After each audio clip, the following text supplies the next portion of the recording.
حضرت صالح علیہ السلام کو قوم سمود کی طرف نبی بنا کر بھیجا گیا۔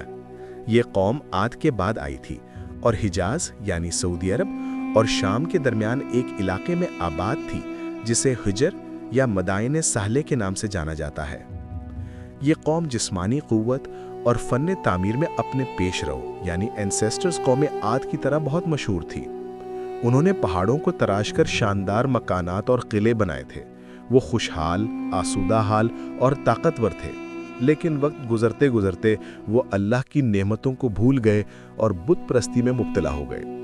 وہ ظلم، ناانصافی اور فساد میں بھی ملوث تھے۔ حضرت صالح علیہ السلام کا تعلق اسی قوم کے ایک معزز، رسپیکٹڈ خاندان سے تھا۔ آپ اپنی حکمت، ایمانداری اور اچھے اخلاق کی وجہ سے قوم میں عزت کی نگاہ سے دیکھے جاتے تھے۔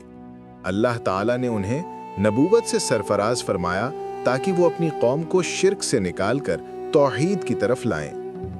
حضرت صالح علیہ السلام نے اپنی قوم سے کہا، اے میری قوم، اللہ کی عبادت کرو، اس کے سوا تمہارا کوئی معبود نہیں۔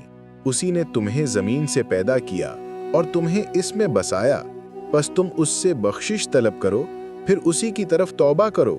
بے شک میرا رب قریب ہے، دعائیں قبول کرنے والا ہے۔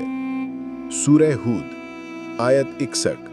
قوم کے سرداروں نے آپ کو جھٹلا دیا اور کہا، اے صالح، تو اس سے پہلے ہم میں بڑی امیدوں کا مرکز تھا۔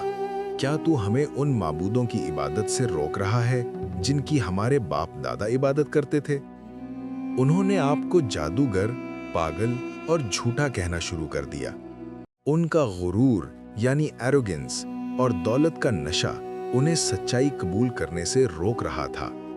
وہ ایمان والوں کو کمزور اور بیوقوف سمجھتے تھے۔ قوم سمود نے حضرت صالح علیہ السلام کو چیلنج کیا کہ اگر وہ سچے نبی ہیں تو کوئی ایسا معجزہ دکھائیں جو ان کی نبوت کا واضح ثبوت ہو۔ انہوں نے ایک بڑے اور سخت پتھر کی طرف اشارہ کیا اور مطالبہ کیا کہ اس پتھر سے ایک حاملہ، پریگننٹ، بڑی اور خوبصورت اونٹنی نکالیں۔ انہوں نے یہ مطالبہ اس لیے کیا تھا کہ وہ جانتے تھے کہ یہ ایک ناممکن امر ہے۔ حضرت صالح علیہ السلام نے اللہ تعالیٰ سے دعا فرمائی۔ اللہ کے حکم سے وہ عظیم الشان اونٹنی اس پتھر سے باہر نکل آئی۔ وہ اونٹنی بہت بڑی، منفرد اور ایک زندہ معجزہ تھی۔ حضرت صالح علیہ السلام نے قوم کو خبردار کیا کہ یہ اونٹنی اللہ کی طرف سے ان کے لیے ایک نشانی ہے اور اس کے ساتھ کوئی بدسلوکی نہ کی جائے۔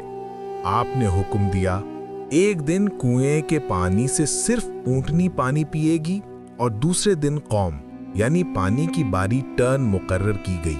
اونٹنی کے لیے ایک خاص دن اس بستی کے تمام مویشیوں، لائف سٹاک کے برابر دودھ موجود ہوگا۔ اس اونٹنی کا وجود قوم سمود کے لیے ایک امتحان بن گیا۔ کچھ لوگ معجزہ دیکھ کر ایمان لے آئے، لیکن اکثریت اپنے کفر اور ضد پر اڑی رہی۔ اونٹنی کا وجود قوم سمود کے سرکش، ریبیلیس سرداروں کو ناگوار گزرنے لگا۔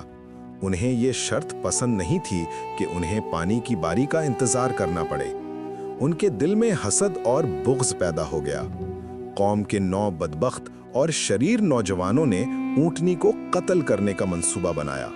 ان 9 افراد کی سرپرستی 2 عورتیں کر رہی تھیں جو اپنے اقتدار کو خطرے میں محسوس کر رہی تھیں۔ ایک دن جب اونٹنی پانی پینے آئی تو ان بدبختوں نے حملہ کر کے اسے قتل کر دیا۔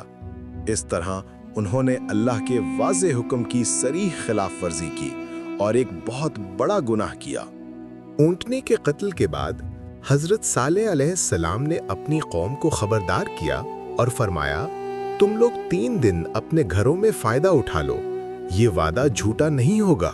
سورہ ہود آیت نمبر 65۔ یہ 3 دن کی مہلت دراصل عذاب کے آنے کی پیش گوئی تھی۔ قوم سمود نے حضرت صالح علیہ السلام کی دھمکی کو مذاق سمجھا اور گناہ پر اصرار کیا۔ وہ آپ کو اور ایمان لانے والوں کو بھی قتل کرنے کا منصوبہ بنا چکے تھے۔ پہلا دن ان کے چہرے زرد پڑ گئے، دوسرا دن ان کے چہرے سرخ ہو گئے، تیسرا دن ان کے چہرے سیاہ ہو گئے اور انہوں نے یقین کر لیا کہ عذاب آنے والا ہے۔ چوتھے دن صبح کے وقت